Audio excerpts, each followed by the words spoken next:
We Live in Time is a romance film about two lovers standing the test of time together. It tells the story of Tobias and Almit's relationship from when they first meet, to their pregnancy, to their hardships with Almit's terminal illness. It's really touching in a lot of ways, but it's also pretty cliche. Let's talk about it. This movie is broken up into 3 different time periods that it jumps back and forth between. In timeline order, we have period 1, which we'll call the beginning, period 2, which is the pregnancy arc, and period 3, which is the cancer arc. The events of each time period play out in chronological order, but the movie jumps back and forth between the time periods. And every time we re-enter a time period, it usually picks up right where it left off when we were last there, but sometimes there will be time skips ahead. As long as you understand this, it shouldn't be confusing at all, and the movie does have plenty of indicators for what time period you're in. Like Tobias's apartment in period 1, Almit being very obviously pregnant in period 2, and them having a child in period 3. But sometimes the scene changes without us immediately seeing one of those things, and in those cases I found Almit's hair to be the indicator for the time period. If she has neatly brushed bangs, it's period 1. If her bangs are shaggier and she's less done up, it's period 2.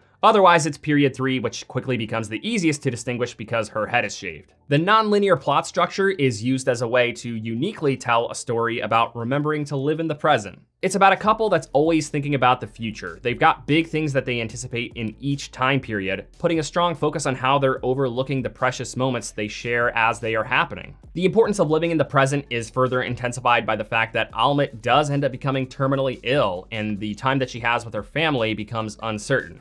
That and all of the talk about time. There's plenty of dialogue and situations about time and how it should be spent, and when things are not happening at a good time, and what's going to happen in the future, and what's already happened. This movie seems to have wanted the 3 time periods to feel like past, present, future. But if you're like me, you'll probably watch it with the perspective that period 3 is the present timeline, and then both 1 and 2 are in the past. Because period 3 is the one where the movie starts off, and it's the one we care the most about, because it's the one that we don't know the outcome of. Even with periods 1 and 2 each having their own unique points of anticipation, we are watching them with the knowledge that she ends up with cancer in part 3. So when we're watching those events unfold, they hit differently because they just feel like simpler times when Tobias and Almit were blissfully ignorant to the struggle that they will inevitably face. So the outcomes of periods 1 and 2 are not what we are anticipating because we see what happens later, but they do still have interesting things within them.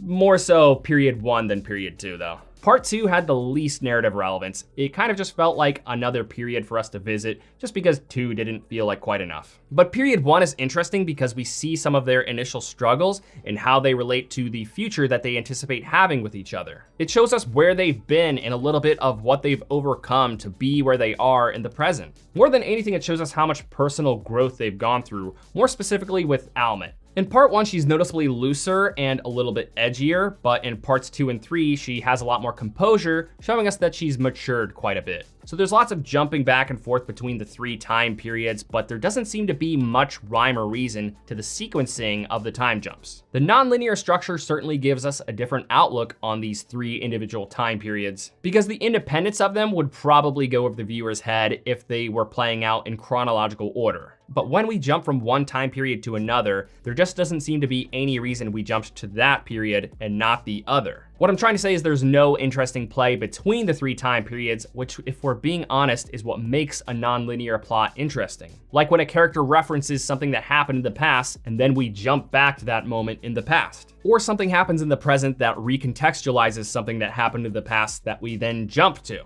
Or something happens in one time period and then we jump to another where something very similar is happening, creating a bit of irony in the fact that perhaps a character didn't change. There are so many different ways that they could have done interesting things with a non-linear plot, but they relied solely on the novelty of it to provide intrigue. And that novelty feels like a substitute for the fact that as far as love stories go, this one just isn't that unique. It absolutely has its heartwarming and heartrending moments, but the story is serviceable at best, and it gets to be pretty sappy. Between things like candlelit walkways and private conversations bravely had in front of others, this movie sometimes feels like the stuff of a teenager's dream. There are a lot of romance film cliches in this movie, but they're not the biggest offenders for the genre, so they probably won't make many viewers scoff and cross their arms. The movie isn't just cutesy all the time though, it shows us plenty of complications that tend to come with relationships. We see them work through struggles that pertain to their long-term compatibility, which makes for some interesting subject matter since we know that they are long-term compatible because